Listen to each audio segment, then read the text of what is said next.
내가 왜 죄인인데? 뭐선 믿음인데 뭘 믿는데? 여러분 안녕하세요. 여러분들의 영과 육을 책임지는 교회 하느님 교화행입니다. 오늘은 믿음에 대해서 같이 알아가는 시간을 좀 가지고자 합니다. 교회 다니시는 분들 보면은 권사님 너무 믿음 좋으세요, 저 청년 너무 믿음이 좋아. 교회를 안 다니시는 분들도 저 사람 진짜 믿음 좋지, 저 사람 진짜 신실해, 뭐 이런 얘기 한단 말이죠. 뭐선 믿음인데 뭘 믿는데에 대한 질문에 대해서 좀 답을 해보려고 합니다. 그래서 먼저 말씀을 한번 읽어보면요, 히브리서 11장 말씀입니다. 믿음은 바라는 것들의 실상이요 보지 못하는 것들의 증거니 선진들이 이로써 증거를 얻었느니라. 믿음으로 모든 세계가 하나님의 말씀으로 지어진 줄을 우리가 아나니 보이는 것은 나타난 것으로 말미암아 된 것이 아니니라. 히브리서 11장 1절에서 3절 말씀입니다. 아멘. 바라는 것들, 보지 못하는 것들의 실상이고 증거다라고 말하는데, 무엇에 증거되고 무엇의 실상인지, 무엇을 우리가 믿는 건지 우리가 한 번 더 고민해 봐야 하는데요, 저는 그것이 약속이라고 생각합니다. 약속의 실상이고 약속의 증거라고 생각해요. 그러면 우리가 약속에 대해서 먼저 좀 알아보고자 합니다. 여러분, 만약에 이번 주 토요일 6시에 소개팅 약속을 했어요. 소개팅. 제 얘기는 아니고요. 만약에 6시에 만나기로 했는데 그럼 집에서 5시까지 이렇게 앉아 있다가 추리닝 입고 나가실 거예요? 안 씻고? 절대 그렇지 않잖아요. 6시에 소개팅이 있다 그러면 아침에 저는 일어나서 축구 한 게임 하고 씻고 머리도 하고 면도도 하고 다 했어! 그 사람을 만나기 위한 준비를 한다는 거죠. 왜? 그 사람이 6시에 나올 거라는 확신이 있기 때문에. 그 약속을 내가 믿잖아. 그 사람이 나올 거라는 믿음이 있으니까 저는 준비를 하는 거예요. 저는 약속이 그런 거라고 생각해요. 그러면 크리스찬은 어떤 약속을 크리스찬은 믿는 건데에 대해서 좀 고민해 볼 필요가 있어요. 제가 지금부터 어떤 약속에 대해 설명을 드릴 거예요. 크리스찬이 믿는 약속에 대해서. 근데 그게 안 믿길 수도 있어요. 그냥 한번 들어보세요. 제가 정말 러프하게 한번 얘기해 볼게요. 자, 하나님은 태초에 세상을 만드시고 사람을 창조하셨어요. 남자라는 아담과 여자라는 하와가 있었는데 에덴 동산에 모든 것을 공짜로 누릴 수 있도록 허락해 주셨어요. 대신 그 에덴 동산 중앙에 선악을 알게 하는 선악과는 먹어서는 안 된다. 근데 항상 이럴 때 문제가 뭐가 일어나요? 꼭 먹어요. 먹지 말라 했는데 먹지 말라고 하면 더 하고 싶어. 근데 왜 그랬냐? 뱀이 와서 턴 거야. 이거 먹으면 하나님처럼 될 수 있다.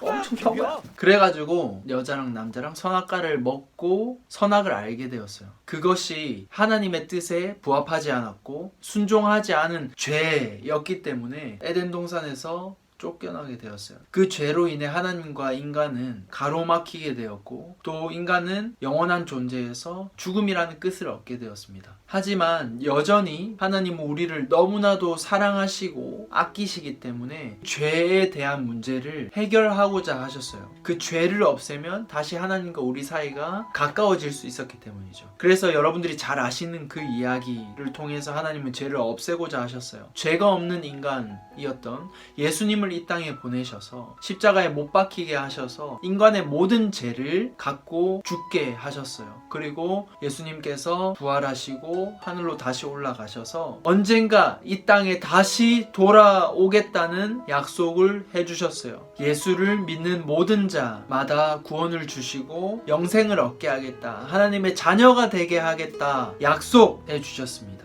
우리는 그 약속을 믿는 것이고요. 자, 지금까지 들었을 때 이런 생각이 들 수 있어요. 하나님 천지 창조했다, 오케이. 예수 왔다, 십자가, 오케이. 근데 내가 왜 죄인인데? 선악과는 내가 먹지도 않았는데 내가 왜 죄인인데? 이런 생각이 들 수도 있고 여러 가지 의문이 들 수도 있어요. 저도 그랬거든요.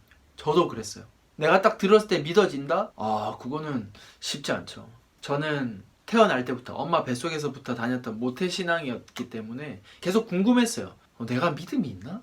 내가 예수를 믿고 있나? 라는 고민을 계속 갖고 있었던 것 같아요. 중고등학교 때 교회 다녀봤다 하시는 분들 수련회 한 번씩 꼭 가보셨을 거예요. 진짜 옆에 애들 막 펑펑 울고 그러잖아요, 기도하다가. 그런 것들을 보면서 생각했던 것 같아요. 나도 저렇게 막 눈물을 한번 흘려보고 싶다, 은혜 받고 싶다. 그러다 보니까 막 기도하면서 내가 힘들었던 거 생각해. 막 친구랑 싸웠던 거, 고등학교 때 모의고사 성적이 안 나와서 마음이 힘든 거, 눈물을 뽑아내는 거야 막. 그냥 내 기분이나 내 감정에 의해서 눈물 흘리고 어떤 카타르시스를 얻고 그런 것들이 믿음이라고 착각했던 것 같아요. 믿음이라는 것은 제가 방금 말씀드렸던 하나님이 우리를 창조하시고 그리고 예수님이 다시 오실 것이라는 그 약속을 믿는 것이고요. 하나님이 내 마음을 아시고 나와 함께 하시고 내가 돌아오기를 기다리고 계셨구나. 쉽게 말하면 하나님의 마음을 알아가는 것이라고 저 개인적으로 믿음을 정의하고 싶어요. 성경 인물의 야곱이라는 인물과 관련된 말씀인데요.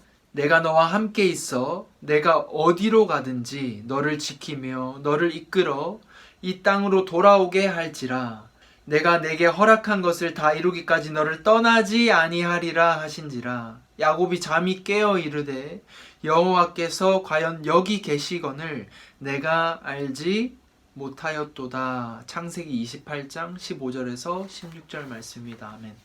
야곱은 좀 약은 사람이에요. 얍삽한 사람이에요. 장남의 축복을 대신 받기 위해서 아버지를 속이고 형을 속이고 자기가 축복을 대신 받아요. 근데 형이 개빡친 거야. 형을 피해서 도망가요. 도망가서 살다가 이제 돌아오고 싶은 거야. 하나님 돌아가래. 돌아가는데 형이 군대를 이끌고 와요. 형은 근데 이미 다 용서했어. 반겨주려고 오는 거야. 근데 오해하는 거예요. 자기를 죽이러 온다. 그래서 얘가 어떻게 해요? 와이프 먼저 보내요. 와이프랑 자식들을 앞서서 보내요. 얼마나 야비해. 근데 이게 저 같은 거예요.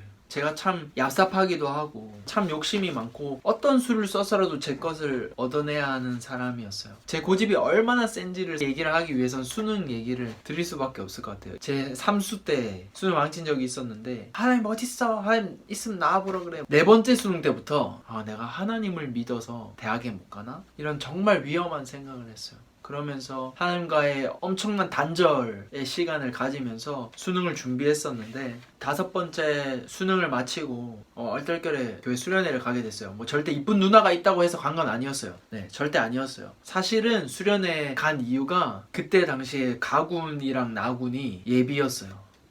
이렇게 기도하면 좀 붙여주지 않을까라는 생각으로 갔는데 수련회 절대 법칙 아시죠? 2, 3일 정도 진짜 말씀에 절여지면서 마지막 날 은혜가 찾아옵니다. 마지막 날 이제 밤새서 기도를 하는데 하나님께 제가 하고 싶었던 얘기를 다 했던 것 같아요. 하나님 너무 힘들었어요. 하나님 저한테 어떻게 이러실 수가 있어요. 수능을 5번이나 보게 하고 너무 부끄럽고 너무 힘들었고 하나님을 너무너무 원망했어요. 이렇게 얘기하고 있는데 진짜 제 머리를 망치로 이렇게 팍 친 것처럼 생각이 드는 게 뭐였냐면 내가 돌아오기까지 기다리는 하나님의 마음이 더 힘들었다고 저한테 말씀하시는 거예요. 방금 읽어드렸던 그 16절의 말씀처럼 여호와께서 과연 여기 계시거늘 내가 알지 못하였도다.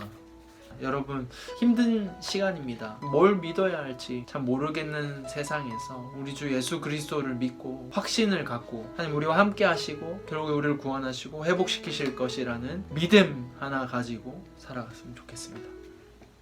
교환이었습니다. 감사합니다.